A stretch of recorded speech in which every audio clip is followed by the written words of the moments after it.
കൂട്ടുകാരെ, പോരായ്മകൾ എല്ലാവരിലും സഹജമായ കാര്യമാണ്. ജീവിതത്തിൽ നമുക്ക് എല്ലാവർക്കും എന്തെങ്കിലുമൊക്കെ കുറ്റങ്ങളും പോരായ്മകളൊക്കെ കാണും. അതെന്താണെന്ന് നമ്മൾ തന്നെ അറിഞ്ഞുകൊണ്ട് അതിനെ തിരുത്തി മനസ്സിലാക്കി മുൻപോട്ട് പോകാൻ വേണ്ടി ശ്രമിക്കണം. നമ്മൾ ജീവിതത്തിൽ എപ്പോഴും മറ്റു വ്യക്തികളോട് ബഹുമാനവും അതുപോലെ മറ്റു വ്യക്തികളെ ദയവും കരുണയും അതുപോലെ മറ്റു വ്യക്തികളെ ദ്രോഹിക്കാതെ മറ്റു വ്യക്തികളെ വിഷമിപ്പിക്കാതെയൊക്കെ മുന്നോട്ട് പോകാൻ വേണ്ടി ശ്രമിക്കണം. അപ്പോൾ ജീവിതത്തിൽ നിങ്ങൾക്ക് അതുകൊണ്ട് വളരെയധികം നേട്ടങ്ങൾ നേടിയെടുക്കാൻ സാധിക്കുന്നതാണ്. മറ്റു വ്യക്തികളെ വിഷമിപ്പിച്ചുകൊണ്ട് മുന്നേറാൻ ശ്രമിക്കുന്ന വ്യക്തികൾക്ക് ജീവിതത്തിൽ ഒരിക്കലും നേട്ടം നേടിയെടുക്കാൻ സാധിക്കുന്നതല്ല. നമ്മളെപ്പോഴും മറ്റു വ്യക്തികൾക്ക് ഒരു കരുതലും താങ്ങുമൊക്കെ ആയിട്ട് മറ്റു വ്യക്തികൾക്ക് എപ്പോഴും ഒരു സപ്പോർട്ടായിട്ട് നിൽക്കണം. ജീവിതത്തിൽ നമ്മൾ ഒരിക്കലും ഒരാളെയും വേദനിപ്പിക്കരുത്. ആ കാര്യം നിങ്ങളെപ്പോഴും മൈൻഡിലിട്ടേക്കണം, ഒരിക്കലും മറന്നു പോകരുത്. അതാണ് എനിക്കിന്ന് പറയാനുള്ള ഒരു വാക്കെന്ന് പറയുന്നത്. പിന്നെ നമ്മളുടെ പോരായ്മകളും കുറ്റങ്ങളും എല്ലാ വ്യക്തികൾക്കും പോരായ്മകളുണ്ട്. ആ പോരായ്മകളെ കണ്ടെത്തണം എന്താണെന്ന്. അത് മറ്റു വ്യക്തികൾ നമുക്കത് പറഞ്ഞു തരുമ്പോൾ നമ്മളത് മനസ്സിലാക്കാൻ വേണ്ടി ശ്രമിക്കണം. എന്നിട്ട് ആ കുറ്റങ്ങളും പോരായ്മകളെ മനസ്സിലാക്കിക്കൊണ്ട് അതിനെ തിരുത്തി മുന്നേറാൻ വേണ്ടി ശ്രമിക്കണം. അപ്പോൾ തീർച്ചയായിട്ടും നിങ്ങൾക്ക് വിജയത്തിലെത്തുവാൻ സാധിക്കുന്നതാണ്. പലതരത്തിൽ നമുക്ക് പല രീതിയിലുള്ള വ്യക്തികളെ അഭിമുഖീകരിക്കേണ്ടതായിട്ടും പല വ്യക്തികളിൽ നിന്ന് പലതും പഠിക്കേണ്ടതായിട്ടും വരും. അപ്പോൾ ജീവിതത്തിൽ നമ്മൾ മനസ്സിലാക്കി നമ്മളെ എല്ലാ ആൾക്കാരിലും നിന്നും വ്യത്യസ്തനായി മാറിക്കൊണ്ട് നമ്മളുടെ ചിന്തകളിലൂടെ മറ്റു വ്യക്തികളെ മനസ്സിലാക്കാനും പഠിക്കാനും വേണ്ടി ശ്രമിക്കണം.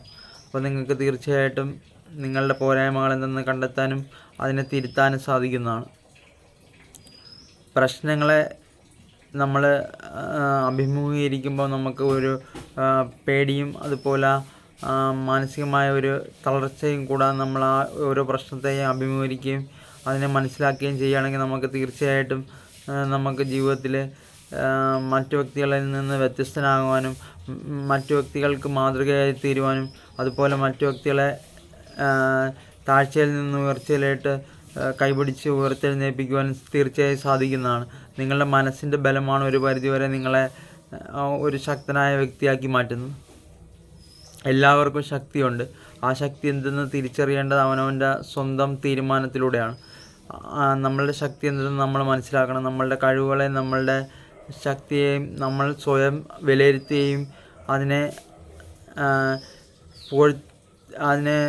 അംഗീകരിക്കുകയും ചെയ്യണം. അപ്പം മാത്രമേ നിങ്ങളുടെ ശക്തിയെയും കഴിവുകളെയും മറ്റു വ്യക്തികളും അംഗീകരിക്കുകയും ബഹുമാനിക്കുകയും ചെയ്യുകയുള്ളൂ. നമ്മൾ ശക്തനാണെങ്കിൽ നമ്മൾ മറ്റു വ്യക്തികളുടെ കഴിവുകളെയും മറ്റു വ്യക്തികളുടെ നന്മയെയും പ്രശംസിക്കുകയും മറ്റു വ്യക്തികളുടെ കഴിവുകളെ അംഗീകരിക്കുകയും ചെയ്യും. അങ്ങനെയുള്ള വ്യക്തികൾ മാത്രമേ ശക്തനായ വ്യക്തിയായി മാറുകയുള്ളൂ. നമ്മളുടെ കഴിവുകൾ എന്തെന്ന് നമ്മൾ മനസ്സിലാക്കുമ്പോൾ മറ്റു വ്യക്തികളുടെ കഴിവുകൾ എന്തെന്ന് നമ്മൾ തിരിച്ചറിയണം.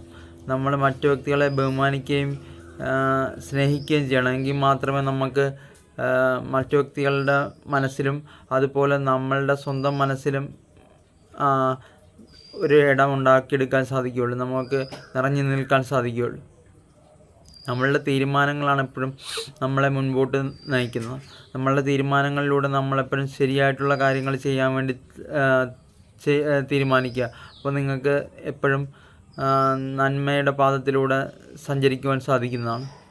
അപ്പം നിങ്ങളതിനു വേണ്ടിയിട്ട് ആത്മാർത്ഥമായി പരിശ്രമിക്കുകയും ശ്രമിക്കുകയും ചെയ്യുക. നിങ്ങളുടെ വിശ്വാസമാണ് നിങ്ങളെ കൊണ്ട് ഓരോ കാര്യങ്ങൾ ചെയ്യിപ്പിക്കുന്നത്. അപ്പോൾ നിങ്ങൾ വിശ്വാസത്തോടെ ഓരോ കാര്യങ്ങളും ചെയ്യാൻ വേണ്ടി ശ്രദ്ധിക്കുക. അപ്പം ഇന്നത്തെ വീഡിയോയിൽ ഇത്രയുള്ളൂ കൂട്ടുകാരെ.